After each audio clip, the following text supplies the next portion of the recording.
welcome back to another segment on Fear Light Presents Up in the Rafters. We have a very special guest for this segment.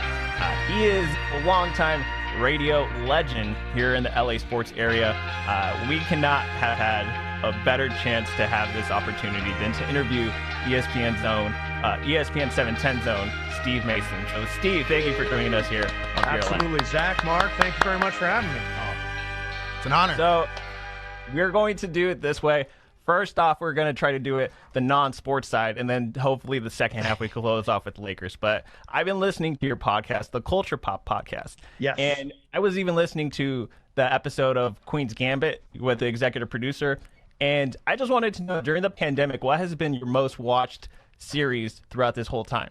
Probably, and you mentioned William Horberg, who actually won the Golden Globe the other night for Best Limited Series. That probably is the one that I burned on the most. I watched that so fast. I thought Queen's Gambit was amazing. The other one I think was Schitt's Creek, which I absolutely loved. I think most people, did you guys watch Schitt's Creek? No. Not really, no. So good. Everyone keeps so telling good. me I'm missing out, but... And then Ted Lasso is the other one that I watched a lot of. Ted Lasso is fantastic. Jason Sudeikis is really, really funny. But I think that uplifting stuff is what I wanted to watch most during this downtime, and it's hard to find good stuff. You went the right direction, because I was watching Ozark and Breaking Bad, so I totally went the opposite. Yeah, that stuff is pretty hardcore. So yeah, and Mark, wait, hold up. Did you? Because I know Mark loves weed, so I know he has a huge question to ask you. Oh, nice, good. Yeah, that's my favorite subject. I know you're a cannabis enthusiast, just like me. Actually, my day job, I work in the cannabis industry, so I've been a long time fan, but I've always wanted to know, what's your favorite strain? Are you an indica or are you a sativa guy?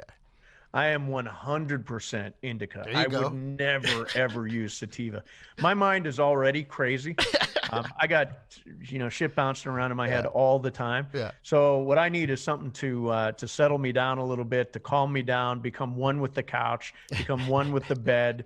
Give me an indica every day of the week. Literally, I have an indica every day of the week. That's awesome. Now, is it is there a specific strain that you like, or is it just any type of indica? Right now, I'm on Granddaddy Purple OG. There you go. Which is just a really nice, good, solid indica. But I vary. Sometimes edibles got really difficult for me because you just never know what you're going to get.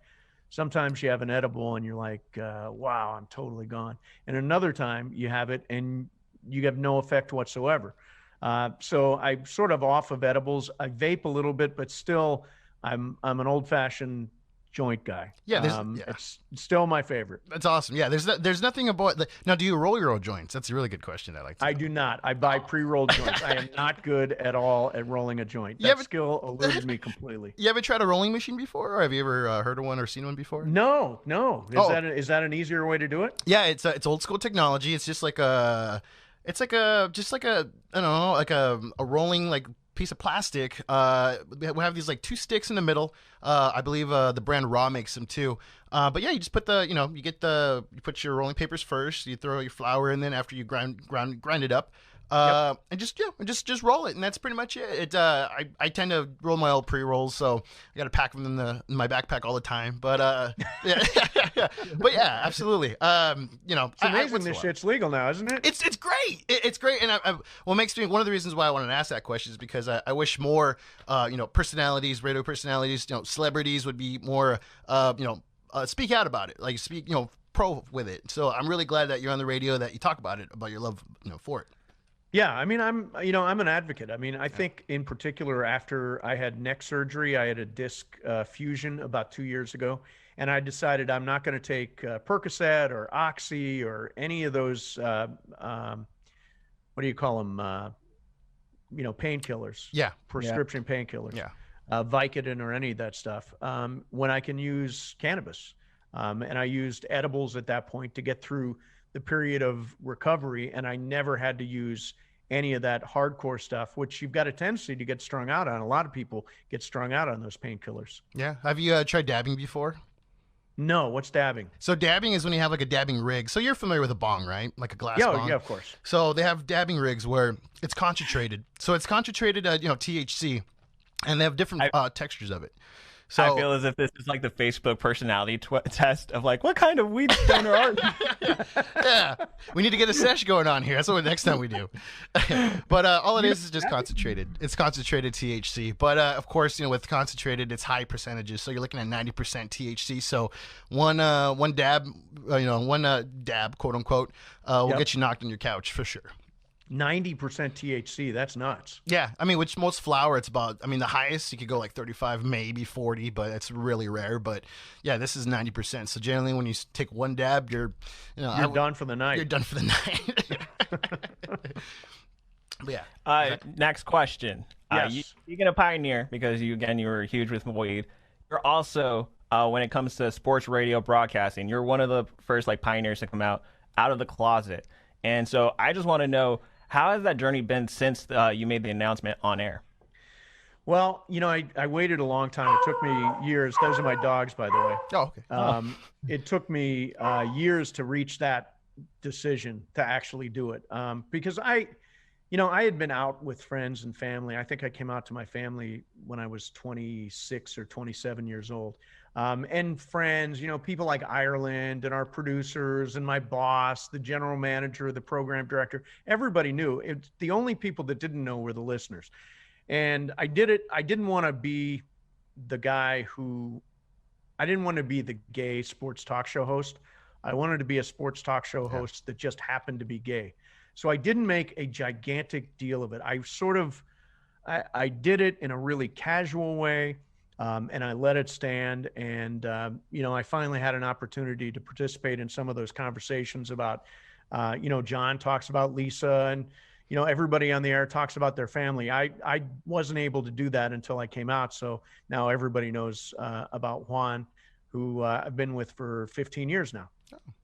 Wow. Yeah. And to your credit, I mean, like, that's the one thing that I love about Mason in Ireland is the show, like, you get to feel not just the sports takes, but like the personal lives of you guys, and you feel almost as if you're a part of the show in a way.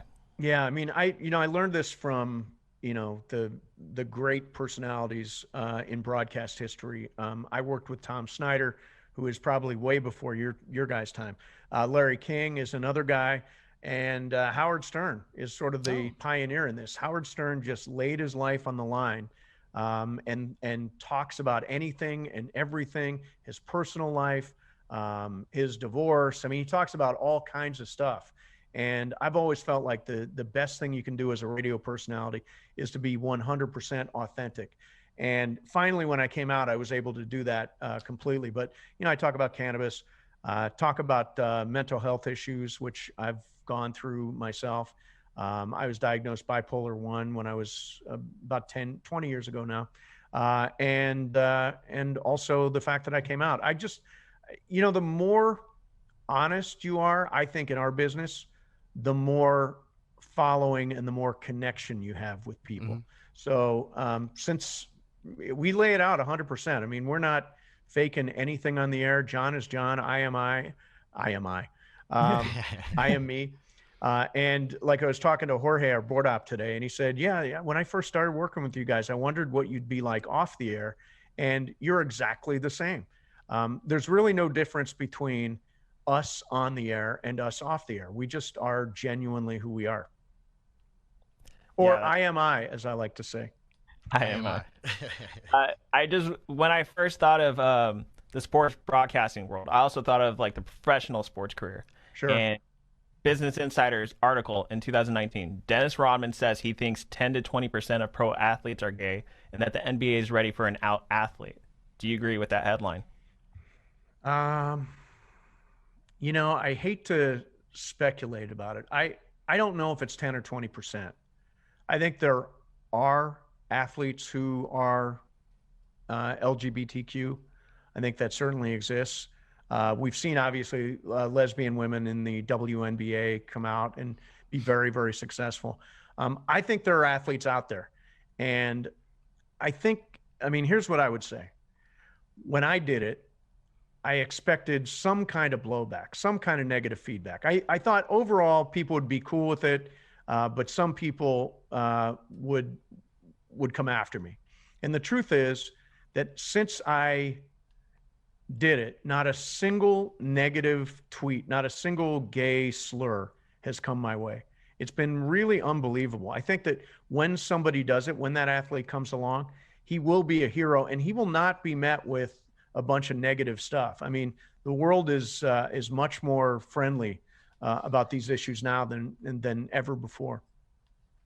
Yeah, it's definitely more accepted. Us in the comedy community, there's a lot of comedians coming out and identifying as as female or male, and it's great. It's great to see people just be themselves and just be free. There's definitely a weight off their shoulders that I always noticed. And I would think as a comedian, it's just easier to be funny. Yeah, yeah, absolutely. At the end of the day, your job, Mark, is much different than mine, right? I mean, your job is to be honest on stage, and your jokes and your act comes from your life, and in very much the same way. I think that's how John and I are.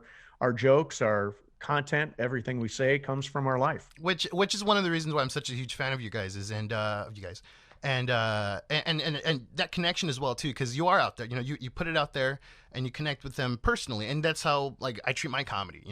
I'm a third generation Mexican American, very Americanized, so I always get what are you exactly? So I'm just honest. I'm honest and open, and a lot of people connect, and I just wish a lot more people were like that, just out and just put it out there, just so that way people could relate to you.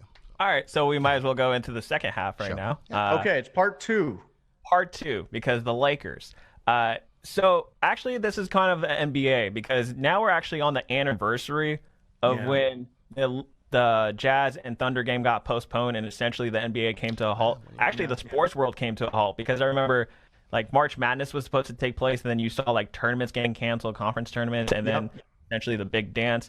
So I just want to know, where were you on this day, March 11th, 2020? So it's weird. On March the 8th, I went on vacation. Go figure, me and a vacation. So I go on vacation and we go to Hawaii. And so I get there, and then the news is sort of coming out about the virus and how it's coming after us, and it's probably here, and the world could change. And so after about 48 hours, I said to Juan, we got to get on a plane and go home. I mean, there's no better place to be stuck than Hawaii, but I won't be able to do my show from here. So I got back, and I was doing the show from the studio. John was doing the show from home. And because I was not feeling so nervous about it as I ultimately became. But I was on the air. It was about 6:15, 1 year ago tonight, as we record this, March 11th, and they had suspended the Oklahoma City Utah game. And so I was on the air with Alan Sliwa, and John went home because that's John. And I hung out because I love doing and being involved in breaking news. And so Sliwa and I basically called that thing from the beginning, exactly when the officials postponed the game, exactly what the announcement was to the arena, speculating about what may have happened, knowing Rudy Gobert was not actually in the building, but had taken a test, knowing the way it trickled around the league and word got out. There's that famous shot of Mark Cuban and just looking at his phone like, wow, I can't believe this happened. And then to top it all off, by about 6:45 that night, we found out that Tom Hanks had COVID, which was, those two things, Rudy Gobert and Tom Hanks, were the way I remember the world shutting down. Those will always be the two people that signaled life is about to change in a gigantic way. So I was on the air for it, described it as it was going down, and we got to talk about that on the show today. Felt really part of that story. Wow. Yeah, it still feels as if it's been a year removed, and it feels as if the world has completely changed, even though it's opening back up.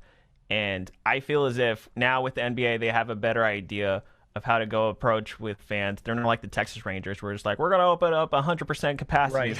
We're going to precautiously do this, even if it takes next season to have fans attend. They're skeptical about the playoffs, and rightfully so. But, just to see the way the Lakers have been performing slightly better on the road, I don't think it's a coincidence, because there's fans there, and LeBron probably wants to flourish right in front of the fans. Yeah, players, that's the biggest difference in this season and the bubble as well, is that Players aren't used to playing without fans. You've got to create your own motivation. You've got to hype yourself. You can't ride the emotion of a crowd. And the guys that are able to do that the best are the ones that have been the most successful. LeBron's a great case. LeBron hasn't lost any energy. LeBron is still, the best player in the game. He took one game off, but I don't anticipate he's going to take a whole bunch of games off. He is just motivated, but he's self-motivated. He's not getting that vibe from a crowd. Now, I am optimistic. I really think that we will see fans in arenas sometime during the playoffs. Yeah. It's going to take a little time. Like, we already know there will be approximately 11,000 fans at Dodger Stadium for opening day, which is great news. That's an outdoor venue, so it's a little bit easier to do. But I really think, especially with the vaccines the way they're rolling out, I think we're going to see fans in Staples Center by the time we get to the playoffs, or at least sometime during the playoffs. Now, Steve, you mentioned that how it's the players have to self-motivate and have to create a mindset to so that way they can because they're used to the fans. Does that make the Lakers championship in the bubble that much more harder now? I mean, we're taking it back just a little bit, but I guess because a lot of people like to put that asterisk still, which I'm completely against. But I mean, I feel like it would be way harder to play without fans. I mean, is that what do you think? Yeah, I mean, in my mind, I do put an asterisk, but it's the asterisk was way harder than usual. I thought last year was such a difficult environment. I mean, they were cut off from their families. It required, everybody to be disciplined about the virus and about following COVID protocols. Everybody had to be safe at all times. You had to follow all these rules, and you were really cut off from the world, from fans, from family. I think it was a much more difficult championship to win. So, no, I view that as a completely legitimate championship and probably tougher than any championship that's ever been won in the NBA. And I was listening to Mason in Ireland this week. You had a fill-in guest on Tuesday, but I still got your take about what the Lakers are in terms of the rest of the season. You believe they're still the favorites. But to me, I'm not going to crown the Brooklyn Nets. I'm just saying it's very scary to know that essentially they're the NBA's version of the Tampa Bay Bucks. They could get whatever player becomes a free agent, and they somehow sign them. Like the case that Blake Griffin gets to sign with the team, and now Andre Drummond still happens to have room if he gets bought out. That's just ludicrous. But I'm just thinking, like, is there any other team that you find to be a threat to the throne for the Lakers? As much as I hate to say it, I think the Clippers are a legit threat in the West because I hate the Clippers. I mean, I despise the Clippers. But Paul George, who had a terrible postseason last year, everybody knows playoff P. Pandemic. Hit the side of the backboard in that game against Denver. He's got something to prove, and he's having a really good year. And Kawhi is still Kawhi. The one flaw in the Clippers is they really are missing that point guard. Lou Williams initiates the offense when he's out there. Patrick Beverley is a below-average point guard. It would be scary if they landed a point guard at some point during in the buyout market or at the trade deadline. In the case of the Lakers, I think Drummond is going to be bought out, and people are optimistic. People within the Lakers organization, this is according to Mark Stein from the New York Times, people in the Lakers organization are very optimistic that Andre Drummond will look seriously at the Lakers. He would be a huge difference maker for us. Gives us front court depth, gives us a rim protector, gives us a big body defender. I think he would really, really add and sort of complete what we've got right now. Because the one thing we're missing Dwight Howard and we're missing JaVale McGee, and we're missing what those guys did for those, 25 minutes a night. And Marc Gasol, and I will hear people defend Marc Gasol all the time, and he's a super nice guy and all that stuff, but he's a disappointment. He is, he's averaging 4 points a game and 3 assists and a block a game, but really has had very little impact on games. So I really think they miss Dwight, and I think they miss JaVale, and I don't think Marc Gasol is the answer at that center position.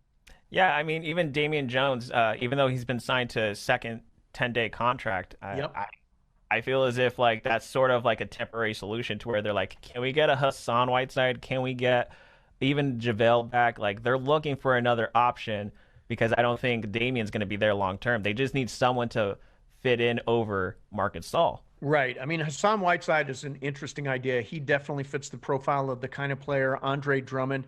And there's already talk, the San Antonio Spurs are either going to trade or buy out LaMarcus Aldridge. He's another guy who could potentially figure into what the Lakers are doing. And there are already reports out there that the Lakers would be very interested in LaMarcus Aldridge in the buyout market.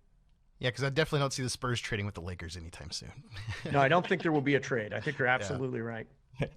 As long as Popovich is still there. Yeah, right. Exactly. I think that's ever going to happen. We always like to conclude each interview with predictions. So since this is the halfway mark of the NBA season, we would like to actually get your opinion on how the Lakers will close out the rest of the season and playoffs. I think it's going to come down to Anthony Davis. I mean, it's going to come back to when he's healthy, when he can play, how much he can play. And my preference is, and I think the organization's preference is that Anthony Davis doesn't play until he is absolutely 110%. He's got to be completely healthy. Otherwise, why put the season at risk? I think without Anthony Davis, this team is a slightly better than 500 team. I don't know when Anthony Davis is coming back. I know there's optimism in the organization. It's obviously not going to be this first week. And there doesn't seem to be any progress at this point. If it's 2 weeks from now, my fear is everybody says seeding doesn't matter. It matters if you don't want to get a really bad first round opponent. So, the worst case scenario is Lakers drift down to the 6, Clippers at the 3, and you wind up catching them in the first round. That is a nightmare of a first round series. So I'm hoping that the Lakers can stay in that 3 to 4 zone. And I think they will. I think Anthony Davis will be back within a couple of weeks. I don't think LeBron is going to take much, if any, time off. I think we're going to see him out there most nights. I think their three-point shooting will improve. It's been really bad lately, but I think it will improve. And I think they're going to get help on the buyout market, whether it be LaMarcus Aldridge or Andre Drummond, or they make a deal for Hassan Whiteside. I think those are the 3 guys that you would circle and say, those are guys that are potential additions. And I think with those additions and with a healthy Anthony Davis, I see no reason why this team can't repeat as champion.